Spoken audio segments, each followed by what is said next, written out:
hear my laptop. She is screaming. I had Google Chrome, Safari, and Notion open all at the same time. So I think that's why. This morning I went to a little cafe, as you saw, and I just journaled. I just had a lot of thoughts to get out. I have since then just like been cleaning my room. Like, I deep cleaned my room. I wiped down my windowsill, my shoe shelf, reorganized some things. I like changed where my smiskies were, and I'm actually like very happy. I think that brought me a lot of joy, is repositioning all of my smiskies. I had a call with my friend from home. I got to catch up with him, so that was really nice. And yeah, I don't really know. Tomorrow is gonna be a big day. My friend and I are gonna go to the beach, so I'm kind of okay with today being more chill.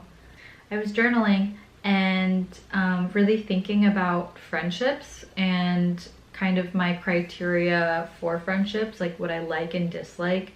And I think it was a really good exercise to kind of figure out what I want for friendships in my adult life.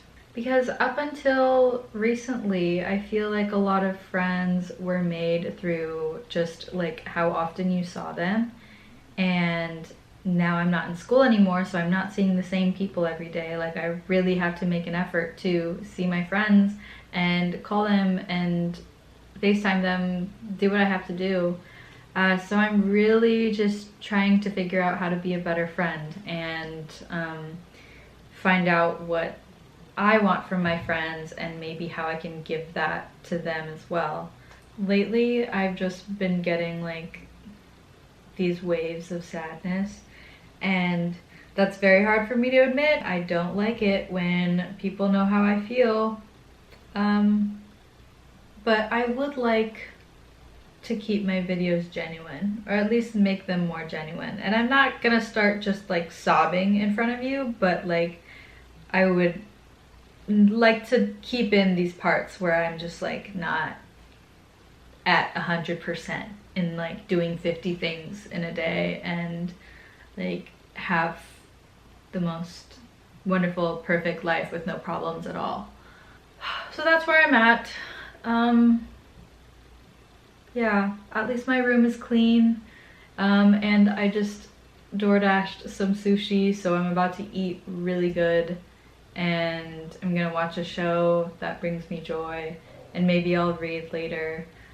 Maybe I'll even write some more. I just have so many things going on in my brain lately. My original plan was that I wanted to bike to Prospect Park and just like lay in the grass. And though that sounds very wonderful, it's like toasty outside. 85 degrees, I think, and humid.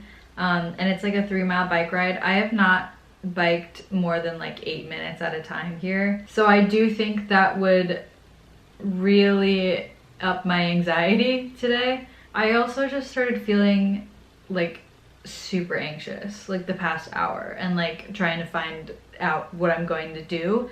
Ultimately, I just like don't feel good to like go back out. I think I might finish watching the final episodes of Bridgerton and maybe make a smoothie. My sushi has arrived. Let me show you my order. I feel like this is really vulnerable. I got the salmon lovers, which is just salmon avocado roll, salmon sashimi, and then I forget the name of this one. And then I got a spicy tuna roll, and that's it. Thank you. She must live somewhere. You suggest looking at a registry for someone named Lady Whistledown. Turn to old ways with Lady Featherington Racing. I also got a yo-yo a few months ago, and I think this brings me much joy as well. Sometimes frustration, but for the most part, it's pretty fun. I remember when I was a little kid and I just loved playing with yo-yos. I had a light up one, and I used it all the time. If I kept up with it, I probably could have gotten really good. Maybe been a professional yo-yoer. But alas, here I am. Just returning to my childhood roots. I was writing in response to a prompt about the parts of myself that I really miss as a child, and like what happened to those parts, like if I'm missing them. Like for example, playing with yo-yos. Like, why did I stop playing with yo-yos? I grew up, I got homework, I got a job, and got way too busy to yo-yo anymore, apparently.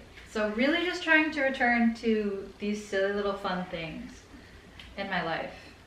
Because not everything has to be serious, and I don't have to be perfect at everything, and I don't have to be the most skilled person ever. I just have hobbies that are for giggles.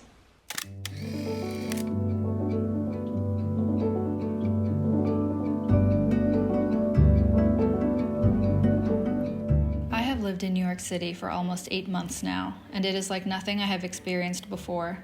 I will be honest, it has been incredibly difficult living here. For the first 6 months, I felt overwhelmed and depressed. I packed up everything and moved hundreds of miles away from my family, friends, and the only life that I knew. As dark as the beginning of this new chapter was, my friends say I have a tendency to romanticize my life. I wonder if this comes from my habit of observing. I notice the details. I think one of the most beautiful parts about living here is the humanity. Whether it is squeezing through tiny grocery store aisles with dozens of other people, feeling the bass from a passing car's music turned all the way up, or watching Chapel Roan's tiny desk because the owner of the record store put it on the TV for me after I bought The Rise and Fall of a Midwest Princess, I find these experiences to be charming, inspiring even. Every time I step out the door, I'm curious how my day will unfold. I moved to this city because I wanted change. I am grateful for the experiences I had and the people who helped me become the person I am, but in Oregon, I felt like I stopped growing, and I was only 22. Surely I was not done. On my worst days, I cry and stay in the apartment all day, but on my best days, there seems to be an invisible production crew filming me along to the soundtrack of my life. Often I stop and step to the side out of the way, take a deep breath, and look around. I am in awe. I know that people say it's not the same as it used to be, but for me, there's still much to explore. I don't think bad days go away when you move somewhere new. You just learn how to deal with them in a different environment. So while I'm here, I want to make the most out of my experience and meet as many people as I can, and eat a lot. For now, I will endure my hard days, and even then, I'll find a way to romanticize them.